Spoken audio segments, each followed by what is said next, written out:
지난해의 김 씨는 남의 선택을 따라했습니다. 친구가 집을 팔아서 성공했다는 이야기를 들었습니다. 김 씨도 팔았습니다.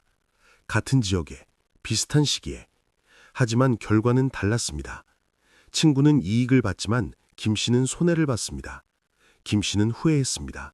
왜 다를까? 그리고 6개월 후 김 씨는 중요한 사실을 깨달았습니다. 친구와 자신의 상황이 완전히 달랐다는 것을. 친구의 선택이 김 씨에게는 맞지 않았다는 것을.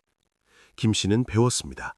남의 선택이 아니라 자신에게 맞는 선택을 찾아야 한다는 것을. 오늘 여러분께 말씀드릴 이야기는 바로 이것입니다. 시장 변화 속에서 나에게 맞는 선택 찾기, 그리고 후회 없는 결정을 위한 자가 진단 방법에 대해서 말입니다. 부동산 시장은 항상 변합니다.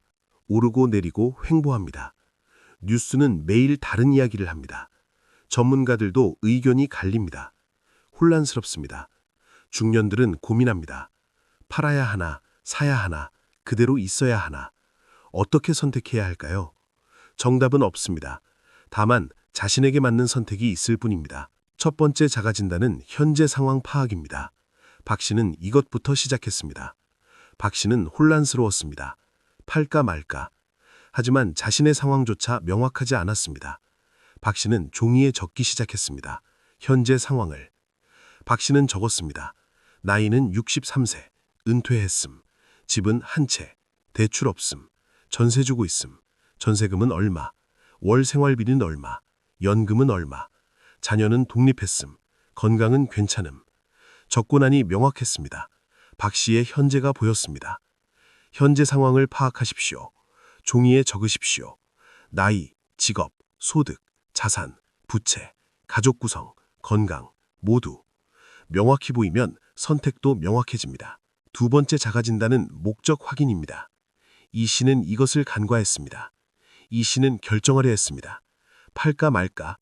하지만 왜 팔려고 하는지 명확하지 않았습니다.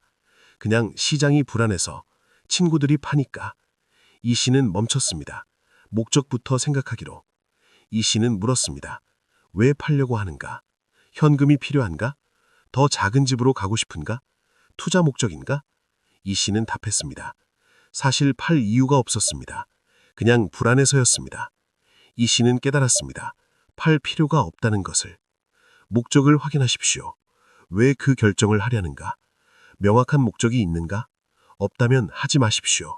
목적이 명확해야 선택도 명확합니다. 세 번째 자가 진단은 시간축 정하기입니다. 정 씨는 이것을 배웠습니다. 정 씨는 결정하려 했습니다. 하지만 언제까지의 계획인지 몰랐습니다. 1년, 10년, 평생? 시간축이 다르면 결정도 달라집니다. 정 씨는 정했습니다. 10년을 보기로. 정 씨는 60세, 70세까지. 그 시간 안에서 생각하기로. 정 씨는 질문했습니다. 10년 후 어디서 살고 싶은가? 어떤 삶을 원하는가? 답이 나왔습니다. 지금 집에서 계속 살고 싶다고. 정 씨는 결정했습니다. 팔지 않기로. 시간축을 정하십시오. 단기인가 장기인가? 몇 년을 보는가? 시간축이 명확해야 선택이 명확해집니다. 네 번째 자가 진단은 재정 시뮬레이션입니다. 최 씨는 이것으로 명확해졌습니다. 최 씨는 집을 팔까 고민했습니다. 하지만 막연했습니다. 팔면 어떻게 되는지, 안 팔면 어떻게 되는지. 최 씨는 계산하기로 했습니다. 최 씨는 두 시나리오를 그렸습니다. 첫째, 팔았을 때. 집값 얼마 받음, 세금 얼마 냄, 순수익 얼마. 그 돈으로 전세 얼마 들어감, 남은 돈 얼마, 이자 얼마 받음, 월 생활비 감당 가능한가? 둘째, 안 팔았을 때. 지금처럼 계속. 전세금 받음, 관리비 냄, 재산세 냄, 총 얼마 드는가. 계산하고 나니 명확했습니다. 안 파는 것이 최 씨에게 유리했습니다. 최 씨는 결정했습니다. 시뮬레이션이 도와줬습니다. 재정 시뮬레이션을 하십시오. 각 선택지별로. 구체적으로 계산하십시오. 숫자로 보면 명확해집니다. 도움이 필요하면 재무설계사를 만나십시오. 다섯 번째 자가 진단은 리스크 평가입니다. 강 씨는 이것을 간과했습니다. 강 씨는 집을 샀습니다. 대출을 받아서. 집값이 오를 거라고 믿었습니다. 하지만 리스크를 생각하지 않았습니다. 만약 집값이 떨어지면, 만약 건강이 나빠지면, 만약 대출 갚기 힘들어지면. 강 씨는 어려움을 겪었습니다. 집값이 횡보했습니다. 대출 이자가 부담이었습니다. 강 씨는 후회했습니다. 리스크를 평가했어야 했는데. 리스크를 평가하십시오. 최악의 시나리오를 생각하십시오. 감당할 수 있는가? 대응책은 있는가? 리스크를 평가해야 안전한 선택을 할 수 있습니다. 6번째 자가진단은 가치관 확인입니다. 송 씨는 이것으로 결정했습니다. 송 씨는 두 선택지 사이에서 고민했습니다. 재정적으로는 비슷했습니다. 리스크도 비슷했습니다. 어떻게 선택할까? 송 씨는 가치관을 봤습니다. 송 씨에게 중요한 것은 무엇인가? 안정인가? 수익인가? 편의성인가? 가족과의 근접성인가? 송 씨는 답했습니다. 안정이 가장 중요하다고. 송 씨는 선택했습니다. 더 안정적인 것을.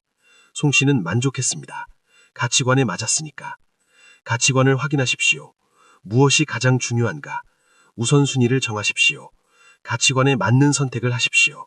후회가 적습니다. 7번째 자가진단은 가족 상의입니다. 안 씨는 이것을 배웠습니다. 안 씨는 혼자 결정했습니다. 가족에게 말하지 않고. 하지만 가족이 영향을 받았습니다. 배우자가 불만이었습니다. 자녀가 걱정했습니다. 안 씨는 후회했습니다. 미리 상의할 걸. 안 씨는 다음에는 달랐습니다. 가족과 상의했습니다. 배우자와 자녀와 의견을 들었습니다. 우려를 들었습니다. 함께 결정했습니다. 안 씨는 편했습니다. 가족의 지지가 있었으니까. 가족과 상의하십시오. 특히 배우자와. 함께 영향받는 결정입니다. 함께 결정하십시오. 지지가 힘이 됩니다. 8번째 자가진단은 전문가 의견 듣기입니다. 임 씨는 혼자 판단하려 했습니다. 인터넷을 찾아보고 책을 읽고. 하지만 한계가 있었습니다. 전문 지식이 부족했습니다. 특히 세금, 법률, 재정계획. 임 씨는 전문가를 만났습니다. 부동산 컨설턴트, 세무사, 재무설계사. 각자의 조언을 들었습니다. 임 씨는 명확해졌습니다. 전문가가 보지 못한 것을 봐줬습니다. 임 씨는 현명한 선택을 했습니다. 전문가를 만나십시오. 반드시. 비용이 들어도. 큰 결정일수록 필수입니다. 전문가가 실수를 막아줍니다. 9번째 자가진단은 선택지 다양화입니다. 한 씨는 이것을 발견했습니다. 한 씨는 두 가지만 생각했습니다. 팔거나 안 팔거나. 하지만 전문가가 말했습니다. 다른 선택지도 있어요. 한 씨는 알게 되었습니다. 전체를 팔지 않고 일부만 팔 수도 있다는 것을. 팔지 않고 담보대출을 받을 수도 있다는 것을. 전세를 월세로 바꿀 수도 있다는 것을. 다양한 선택지가 있었습니다. 한 씨는 선택했습니다. 전세를 월세로 바꾸기로. 집은 그대로 두고 월세로 소득을 늘리기로. 한 씨에게 맞는 선택이었습니다. 선택지를 다양화하십시오.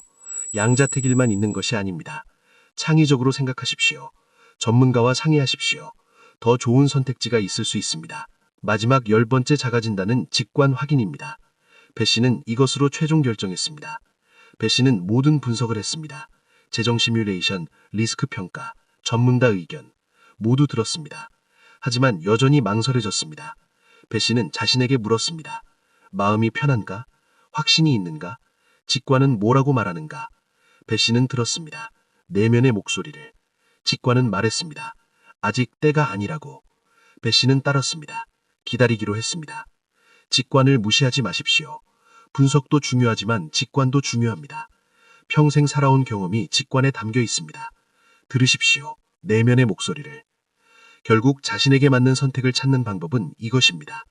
현재 상황을 파악하고 목적을 확인하고 시간축을 정하고 재정 시뮬레이션을 하고 리스크를 평가하고 가치관을 확인하고 가족과 상의하고 전문가 의견을 듣고 선택지를 다양화하고 직관을 확인하는 것입니다.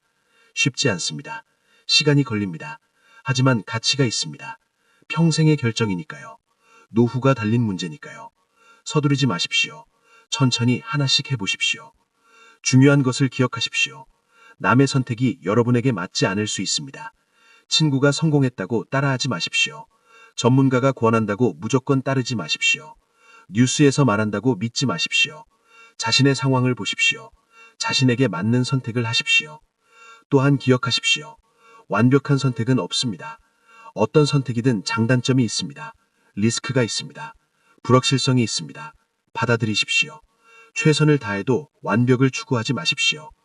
과정을 중시하십시오. 결과보다. 충분히 생각했고 분석했고 상의했고 신중하게 결정했다면 후회하지 마십시오. 설령 결과가 좋지 않아도 과정이 충실했으니까. 마지막으로 이것을 명심하십시오. 이 영상은 일반적인 가이드일 뿐입니다. 여러분 각자의 상황은 다릅니다. 이 영상만으로 결정하지 마십시오. 반드시 전문가와 상담하십시오. 부동산 컨설턴트, 세무사, 재무설계사, 법무사, 필요한 전문가를 모두 만나십시오. 시장은 계속 변할 것입니다. 오르고 내리고 횡보할 것입니다. 혼란스러울 것입니다. 하지만 자신을 알면 흔들리지 않습니다. 자신에게 맞는 선택을 하면 후회가 적습니다. 자신을 믿으십시오. 여러분 모두 현명한 선택으로 안정된 노후를 보내시기 바랍니다. 시장 변화에 흔들리지 말고 자신에게 맞는 길을 가시기 바랍니다. 이 영상이 도움이 되셨다면 구독과 좋아요로 응원해 주십시오. 감사합니다.